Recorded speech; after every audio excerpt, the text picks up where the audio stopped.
Not bad. Just yeah, working on just skip tracing some of these code violations right now. I had a quick question. Okay, You let's might be able go. to answer it. It's about reverse frontage. Have you ever heard of that code violation? No, so explain it to me. I don't I'm a even little know. bit nervous of this explanation, but like, go ahead. I got my finger on the button here. Well, I don't know. That's why I was asking. I looked up the definition. It just basically means it's the distance between basically the left and right property lines at the front of the property. So some Yeah, violation there. I I wouldn't even touch it. All right. So it's one of those like splitting little hairs. Like there was a Karen next door. She goes, I think his driveway's like 2 centimeters on my property line. It's like I've bought properties like this, like knowing it was like, and I had a owner like this once. I'm just like, it wound up costing me like $2,500. I had to chip an inch off the driveway. How So much did that cost just well, to do because the problem is I couldn't sell it and get it financed for a mortgage, and it's like, but all those things always happen from a neighbor dispute, and that? Yeah, I've noticed. then Pretty they much. go, okay, I'm going to find Yeah. something wrong with your fence, and nine times out of ten it's the fence line because most Yeah. homeowners just throw up a fence and they don't get a permit, Yeah. and like if you ever done a fence line, if you don't like run a string, it's really easy to get like a foot or two off. Yeah, for sure. And nobody says anything until they go to sell the property and they get a survey and they go, hey, that fence is on the other property line and you have to tear it down. And then you're under contract and the new buyer goes, I want that fence. Right. And so listen, for the condition for you to buy the property, you have to satisfy this problem. And sometimes it can be I've had a $10,000 fence one. So it's like, um, I don't care. I buy houses with crooked fences all the time. I just like, Right. I don't care. But that I don't think it's going to be a motivating factor of Okay. something on a code Okay, I violation. won't waste my time there. The other Yeah. one you just touched on it, crooked fences. Like I'm going through the code violation list. I'm trying to eliminate which ones I don't. I'm obviously getting high grass. The other one was like dilapidated structures and then dilapidated fences. Would I go after those two? Yes. Okay, and the last one was junk in the yard. If they have junk in the yard. Yeah, that's a 50-50 one. So I do right. have a market that works well, and I have other ones like that's the norm. All So right. you have to decide. Some people treat their houses like junkyards. Yeah. Some people do it permanently, and some people just do it like because out of necessity. So they had to close a business and they had to put all the junk there. It's like 50-50 on those. So depending on the type of city you live in, Yeah. if you have like a rural area, there's a lot of stuff that I wouldn't even touch it. But if you're in like a nicer city and you see something like that pop up, guys, there's like hundreds and hundreds of different violations you get. Parking a car without a valid tag, that's a violation. I don't go after those ones though, like it's like the car violations. I think that's a waste of time. So here's a rule of thumb. Anything that makes that property look ugly Yeah. in the neighbor's eyes is a violation. Right. Okay. Do you know putting aluminum foil in certain cities inside the window because people can't afford shades? That's a violation. So it gets great. And then when you get in HOAs, all rules are off. Like, you know how that works. Like they're 10 times worse than the code violation, please. But remember, anything has to do with landscaping, anything has to do with structural or like roof or anything that says dilapidated maintenance type of deal. That's all in. All right. Do you know like one of the, now here's a little secret I'm going to share with you guys. If you can find a missing mail receptacle, do you know that's a code violation in almost every county? Now, why would that be so important to you? Like missing a mailbox doesn't seem like that big of a deal, but like, what do you think the benefit for a motivating factor for a seller is on that? I have no clue. They're not getting any mail and they ain't paying any bills. They're definitely not going to pay their property taxes and they're getting no late notices on their mortgage. So when I do direct mail and we get NMR, which stands for no mail receptacle, it goes to the top of our lead list. Like we go manually, we skip trace it and somebody drives straight to the house. So is there a way to get that list? Well, we only get that one through mailing. So you guys know I do a lot of mail and I enjoy it, but occasionally it can wind up on the code violation list. But the United States Post Office like hates when there's no mail receptacle. But guys, think about that. If you don't have a mailbox, the postman is not going to go up to your door and stick it on your door. So they hold the mail back And if anyone's having any type of problems like financial, they're not getting the bills. So it's everybody who's missing a mailbox is either an extreme vacant house, because most people don't do that, or they just like they're so far behind in the house they give up. So missing a mailbox is huge. You drive by a house that's missing a mailbox, stop the car, stick a note on the door immediately. It is the best. I have bought some of my absolute greatest deal on the NMR. No mail receptacle. I wish there. So I usually get it from the USPS. We get it from some driving from Dollars Partners. Occasionally, there's a few counties that it does come up on the code violation list. But man, if you get them. So can we request lists from the USPS? Because I was trying to find out. You're not getting that. You're not getting it. So well, the only way I get it is I have the return mail address. Yeah. And they put a yellow sticker on anything that can't be delivered. Now, the beauty of mail, if you guys are going, what the heck is he talking about? If you're really interested in any type of mailing, I'll put it on the bottom here. I offer a course, mailingmastery.com. It's 100% free, guys. I put 20 years of experience in there. Okay. I am the master at mailing. I love mailing because it's very scalable. It's doable. I started in a different era. Like I did door knocking and I did mailing. Okay. I did door knocking to generate cash. I turned that cash into mailers so I could leverage my time. Right.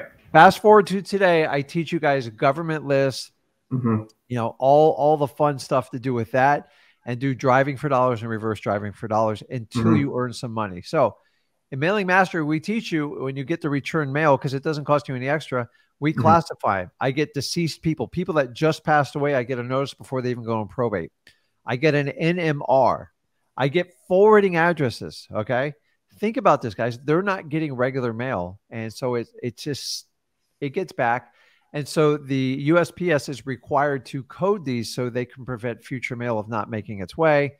It's one of the benefits of doing mail. You guys don't have to do it. I'm just telling you, that's how we do it. It's kind of a cheating, and it works.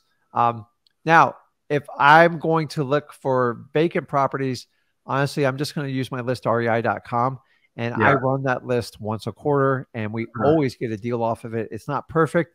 I love it because you can sort and remove the MLS listings on there, which you guys, when you remove that number, you'll be shocked how many come off the list, and it saves you a lot of time, especially if you have to skip trace them, do it all, because you waste a lot of money, and nobody wants to sit there and call realtors all day.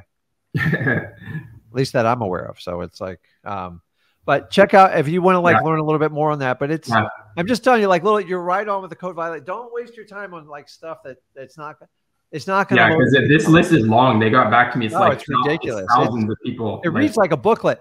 People run a big one in our area is people run businesses out of their house, which is and now the other one is they're really trying to crack down on Airbnb, people renting out room to room. And now because most counties have an ordinance, cities have ordinances that only 4 people within one family can reside when it's really technical. 4 people within one family can reside at a residence. I think there can't. A set of 4 people have to be related to it's just crazy, because that's really ridiculous. They've been renting out every room here in South Florida. It's out of control, and they get $1,200 a room, $1,500, and the city's it's not. The neighbors are getting tired of it. So this is why you're going to see rules nationally about Airbnb, because Airbnb is now coming in what I call its mature stage. The problem with Airbnb is investors are abusing it. I've predicted this for the last 3 years. It's not being used for the purpose intended. Airbnb is designed for vacation destiny rentals, nice properties that are meant for it, fully furnished, that are beautiful.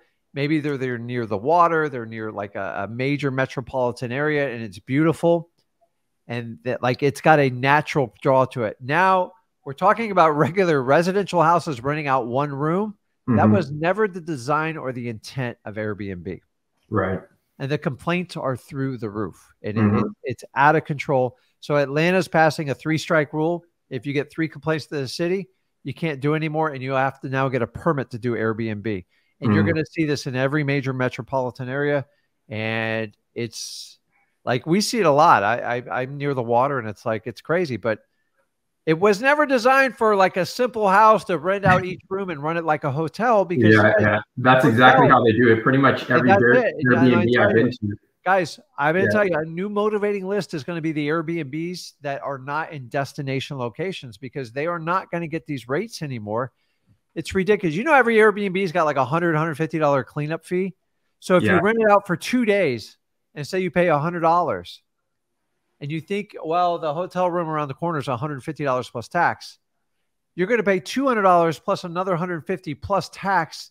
That's almost $400. It's actually cheaper for me to go to a hotel 9 times out of 10, unless you're renting out a vacation destiny. And that's where you bring your whole family, you bring mom, dad, everybody have a good time. Yeah. That's what it was designed for. Yeah. It's completely being abused and people are really going to start paying the price. And what I hate about Airbnb, I'm just going to tell you, is people justify the higher prices because they feel like they can get more of a net income. Mm-hmm. Until they can't get it anymore. So once they start passing these rules and the people that are abusing it, it's done. I own properties where people do Airbnb and they're not supposed to do it at all. It's actually against the rules. And they think like they have no idea what's about to happen to them. Mm-hmm. And so a lot of people, like, it's really bad in condos and HOAs. The HOAs are really writing hard rules against this stuff. So guys, watch out for Airbnbs because everybody told you they're made a killing in Airbnb over the last 3 or 4 years. Watch, their income is going to drop drastically because as the economy retracts and people tighten their wallets, they're not going to be paying $150 a night for a 10 by 10 bedroom anymore. Yeah, for sure. It's going to be like $20 a night. And then like, they're going to like, okay, well, I paid $700,000 for this property and my income's been cut by 80%.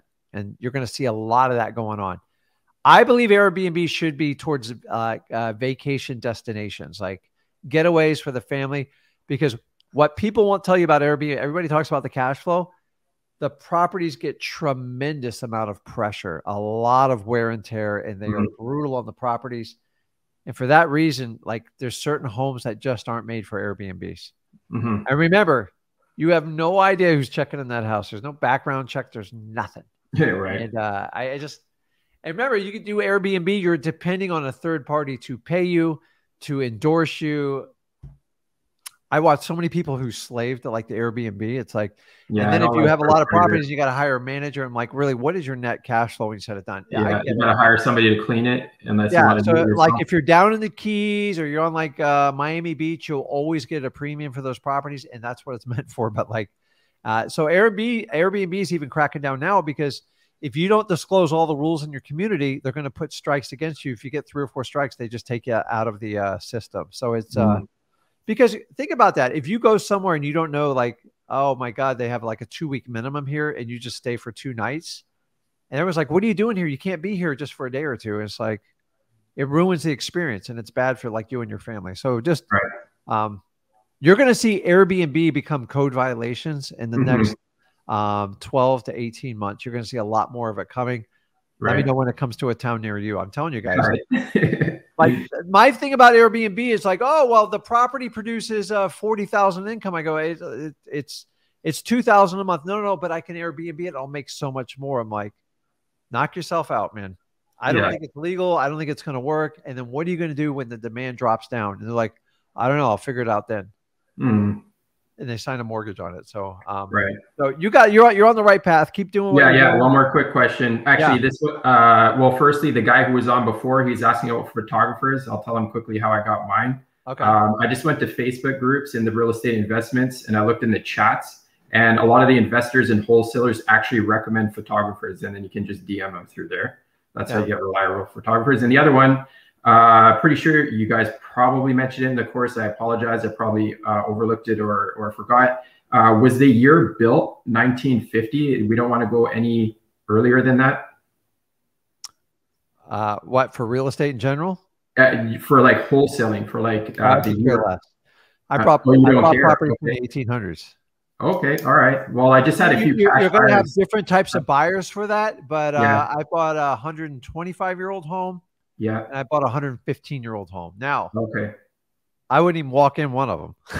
But it's like, let me tell you what, there is a huge crowd out there that loves to restore them. The only thing you want to avoid is when the house is deemed historical, it really puts the hamper on you, Right. because everything has to be approved of the city, which means it's going to be expensive. So when they're deemed historical and they got like, I had one where they had to jack the house up 16 inches. What?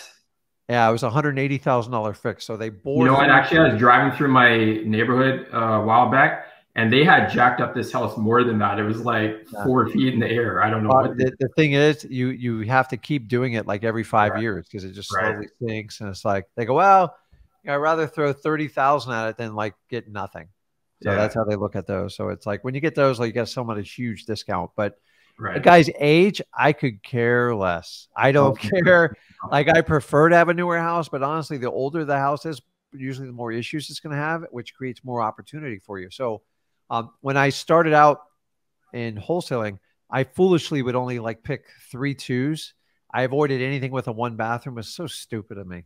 Like, but that's a good idea. Like if it's 1 bathroom and a lot of bedrooms, I think that's a good idea, because I hate living in places that have only 1 washroom. Our last place had only 1 washroom. But honestly, remember, we are seeking out the motivation. We prefer a type of property. It's easier to sell, but like ugly houses, like they need help too. Just like ugly people need help too. Everybody needs help. So these houses were built. They're not going away. They're going to have to find some sort of matchmaker. What better person than a wholesaler to do it, right?